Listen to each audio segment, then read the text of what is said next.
Bush, who is a White House correspondent, and I am Eli Hall. I'm the president of the Stubblefield Institute Civility Club, and right now we're about to have a brief little kind of informal interview with them.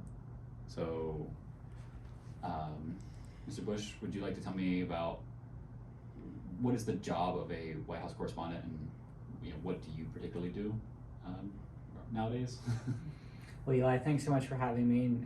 You're doing interesting and important work promoting civility here at Stubblefield and Shepherd University.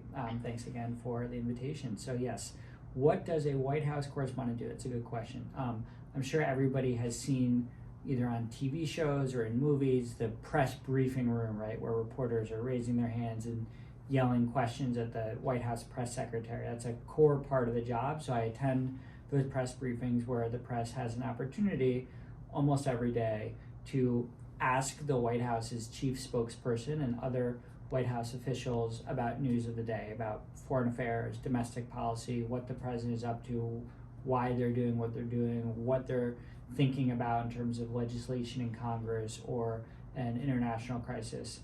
So that's a core part of the job. We also travel with the president around the country and around the world. We follow their movements and keep the public appraised of where the president is on an everyday basis. And we try and get an understanding of what the administration, this one or any administration, is doing on a whole host of different policy issues, and then try and keep the public informed of what the president is hoping to accomplish, what they are accomplishing, what their backroom conversations are with members of Congress, with outside interest groups, with leaders from around the world, to try and give the public an understanding of what the president is doing on a day-to-day basis. Cool. So thinking in the context of me being a college student, and I'm assuming your undergraduate education was journalism, or? It was, yeah, I studied journalism. Okay. Here at Shepherd, we have a concentration within our political science degree that is political communications.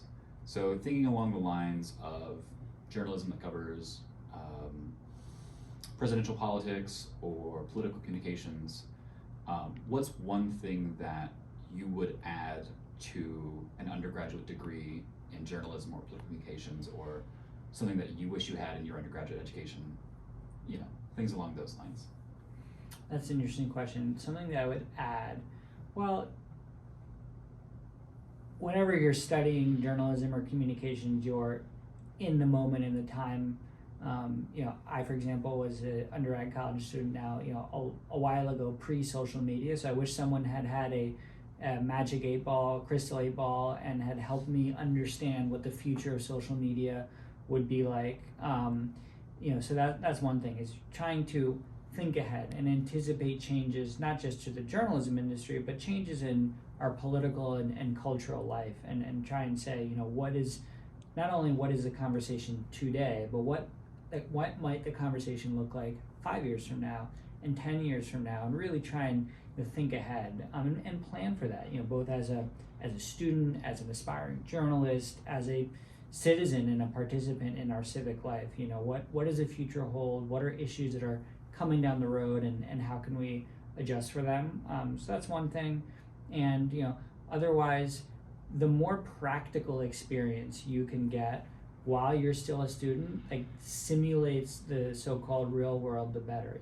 So more time reporting in the field, more time at your desk making phone calls in the context of a journalism classroom. The more you can do to sort of try and get an understanding of the nuts and bolts of the daily work of being a journalist, the better, so that it's less of a shock when you graduate, you get lucky, you land your first job, and your editor says, what time is it? Give me a story in an hour and a half.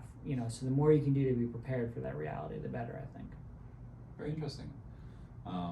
So it wouldn't be the Stubblefield Institute or the Stubblefield Institute Civility Club if I didn't ask you, what do you make of the role of civility in modern politics?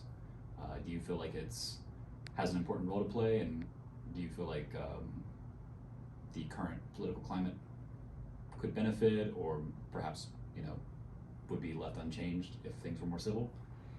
Well, civility is such an important part and should be a bedrock of our public dialogue. It's why Newsweek is partnering with the Stubblefield Institute, right, to try and promote and foster and shine a light on civil discourse. Unfortunately, I think it's fair to say that we're in a moment right now of intense political polarization and partisanship, where civility is usually, not always, but usually lacking from the debate, certainly on a national level. And right now, there are a lot of incentives for, let's say, lawmakers in Congress from both parties to be as uncivil as possible, and fewer incentives for them to try and reach across the aisle. Why do I say that? Because Republicans and Democrats alike need to fundraise, they need to stay relevant, they need to feel a lot of pressure, at least, to constantly be out there, right? Whether it's on social media, whether it's interviews in the news, on TV, in the papers, and as a result, there are a lot of built-in reasons why the more bombastic you are, the more partisan you are, the less civil you are, the more attention you're going to get, which is why you see lawmakers shouting at the president during the State of the Union, right? Which is why you see public figures, not just in Congress, but at the state level and in other elected offices, saying outlandish things on social media, because social media increasingly, and for a while, has been a sort of echo chamber, right? Where the more you rile up your supporters, the more attention you're going to get. And unfortunately, that's had a sort of corrosive, I think, impact on our civil discourse, because it's incentivized people to do the opposite. That said, there are plenty of ways and people working like yourself at the Civility Club who are trying to foster civil discourse, and I think that that's very important. So the more of that there is, the better, and it starts, frankly, at your age, with college students, who are becoming adults and at the beginning of their careers, or even just thinking about what their careers might be, to have that sort of built in as sort of an important key aspect of their professional and personal lives, is being civil, trying to understand other points of view. And if that is built at an early age, it sort of increases the muscle memory, and that carries through. But at least in our politics right now, civil discourse is few and far between, and it is a problem because it just makes it harder for people to see eye to eye and to reach compromise on important issues. I certainly agree. I think there's the sentiment that politics is more divided now than it ever has been. I think there's some debate looking back on things like the Civil War. Perhaps maybe we're just divided in a very different way. But I think one of the questions that is weighing on a lot of people's minds who think about civility in politics is there a normal? Is there getting back to a normal point in which politics is not this volatile, not this divided, and you can, there's more room to have these more civil conversations with your neighbor who you might otherwise disagree with? Do you think that there is some imaginable, maybe soon future, where politics looks normal again, for whatever that means? That's a good question, Eli. I would like to say yes. Unfortunately, at least in the near future, it's hard to envision a scenario where partisanship and polarization decrease to the point that the political debate is a little more civil. I do think that you mentioned the Civil War, and it's important to put normal in context, right? And we tend to romanticize the past and harken back to some phantom earlier era where everybody got along. And the reality is, whether you look at Civil War or any number of other moments of tense division and rivalry and violence in this country, there has often been a lot of conflict, and it's something that makes America unique, that there is a freedom of the press, there's a freedom of speech, there's a space for civil discourse, but it also often has produced a lot of division. So I don't know that we can look back and say, let's go back to this decade or this period, because there's always this kind of tension. But it is true that it's, if not at an all-time high, certainly in the last couple decades, at an unusual high. And whether or not it changes is the big question. And again, at least in the near term, especially in an election year where tempers tend to run high anyway, it's hard to see a scenario where magically, both sides, all sides, in this country listen to each other better. But will that never happen? Hopefully not. Yeah, and the pendulum in American politics tends to swing back and forth. And so hopefully at some point in the future, it'll swing back to a place of more moderation where all views can be heard. Great. So one of the things that has been common in the conversations I have with people my age is there is this sentiment that people in my age bracket are not as represented in modern politics as perhaps older generations. What do you make of this? Is this sentiment reflective of the current state? I think to tie it in a little bit more specifically, a lot of people talk about Joe Biden's age. I think a lot of people are concerned with that. So where do you situate people's representation in the political system, particularly in regard to their age? Well, there's a lot there. I mean, I would say that let's look at a couple of the facts. For a long time now, younger Americans have a lower turnout. They vote with less frequency than older Americans. I think that's reflective of people being less invested in their political systems at both a local and national level early on, and becoming more interested or invested perhaps as they age. And we certainly see that in turnout numbers. So, turnout is much higher among the 60 and up cohort, among the 45 and up cohort, than it is among the 18 to 25, 18 to 30-year-old cohort. So younger people tend to vote less often. So when we talk about them not being reflected, younger people not being reflected in our politics, that's one of the reasons why. Also, however, I think it's important to remember that most people in power, whether it's in government or the private sector, are not very young, right? I mean, it takes a while to establish yourself in any industry and field. And so when young people say that they feel that they're not represented, I think that's often in part, at least what I hear when I interview young voters, young people, is that they don't see themselves in positions of power because they look at their congressman, their senator, a powerful business leader, and see someone who's older who might not relate to their particular perspective. And I think that's another reason why that disconnect exists. And we see that disconnect right now, to your question, in a pretty stark way with the president, because as public polls show, a majority of Americans believe that President Biden is too old to be president, to serve another term. Also, that former President Donald Trump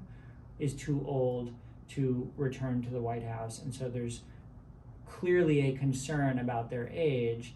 And it's important to know that that concern is being voiced not just by young people, by people across the board. And in conversations I've had with political scientists who conduct these polls and pollsters who crunch the data, they don't see, interestingly, a very big difference between attitudes about the president and Donald Trump's age among older people versus younger people. This seems to be across the board, a feeling that these leaders who look to be the two choices that voters are going to have in November in this election cycle are too old to carry out the duties of the presidency. So there's a concern about age that ranges across the board, but it is persistent among young people, and it'll be interesting to see how both Biden and Trump in this election cycle, as well as other politicians going forward, try and connect with and relate to younger voters, because millennials just recently passed the baby boomer generation as the biggest generation in American society. So in the next decade or so, millennials are going to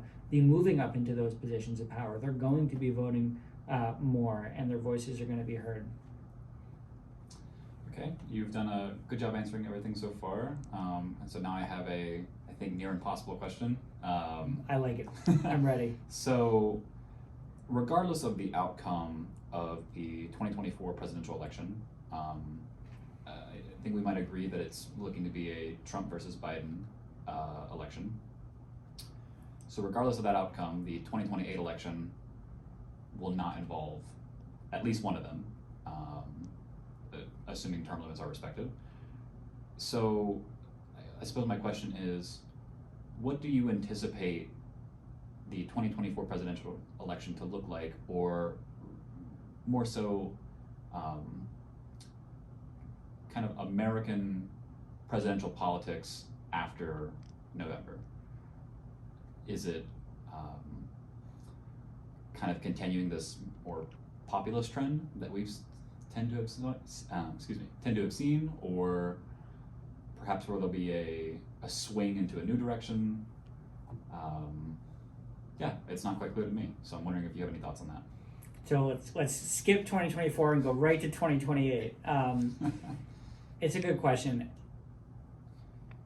I hate to duck it, but I will say that we need to wait and see what happens in November, because as we've seen historically, voters tend to react to election results.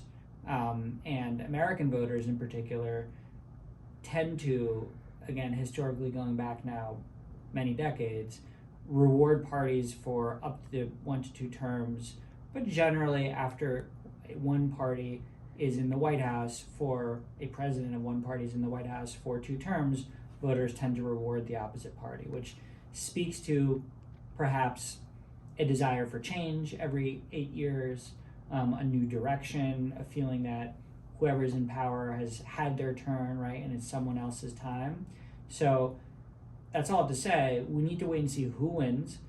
If Joe Biden wins re-election, that means that he'll have 8 years in office if he's there the full 4 years of his second term, right? And after that point, historically, we would expect to see a Republican have a much better chance of winning re-election.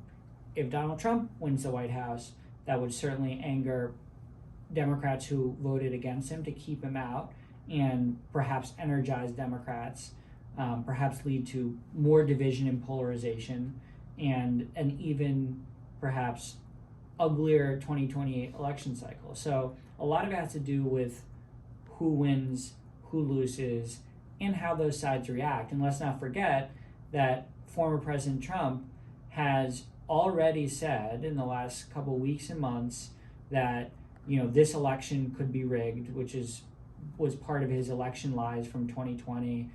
He might not respect the election results and so on. So it's also in his hands to a certain degree, because his supporters will be looking to him for clues about how to respond to the election cycle and to the outcome in November. So we have to wait and see. But going back to the beginning of this conversation, is it fair to expect that somehow magically, no matter who wins or loses, both parties will sort of swing back to the center a little bit, and our discourse will get suddenly more civil, and 2028 will be just a calm, smooth ride? Probably not. Fair enough. So for college students who are interested in either public service or journalism, do you have any words of wisdom that you would like to impart on them? Words of wisdom. Public service is a noble calling. Journalism is an important part of civic life in America. And if that's something that a young person wants to pursue, I applaud them for it. And I also say, be ready for a tough road. These are difficult jobs. They require sacrifice, long hours, sometimes less pay than other work. But it can be really rewarding, and you can feel that you are part of a cause that's greater than yourself, that if you're a journalist, you're holding people in power to account, you're shining a light on democracy, you're informing the public, or that if you're in public service, you're helping improve the lives of ordinary Americans, whether it's in your town, at the state level, at the national level. So it's worthwhile work, but it's hard, and it does take a lot of sacrifice. So again, if you drink coffee, be ready for long nights with lots of coffee, and be ready to put your head down and work hard. But if it's a dream, then it's one that's worth pursuing. Amazing. So I'll leave you with this last question, which is, if you can imagine yourself 10 years in the future from right now, how will your future self then look back on the past 10 years, and how would you measure success? Oh boy. Wow, that's a good question. I'll just say that my future self 10 years from now, probably with a couple more gray hairs, I hope that I'll look back on a decade of work in journalism and feel that I serve the public, that I took the platform that journalists have responsibly. It's a privilege, and that I did good work that kept people informed, that, again, held people empowered to account, and that helped Americans understand and have a context for the world in which they live. If I can do all those things, I'll be happy with the next decade. Great. Well, I believe that about wraps it up for our interview. If you want to tell everyone kind of where to check out the type of work that you do, then now's your time. Well, Eli, thank you so much. This has really been a pleasure. Everybody should check out the Civility Club and all the work that you do at the Stubblefield Institute here at Shepherd University. Also, go to Newsweek and nominate someone for a Civility Award. These are awards that Newsweek and Stubblefield together will be handing out later this year to people in all walks of life across America who do work that promotes civility in our public discourse. The nominations are open to the public. We want those nominations so we can hand out awards decided by a panel of bipartisan judges to folks doing important work. So go to Newsweek's website or just Google Newsweek Civility, Stubblefield Civility Awards. Check it out there, and please join us in this project.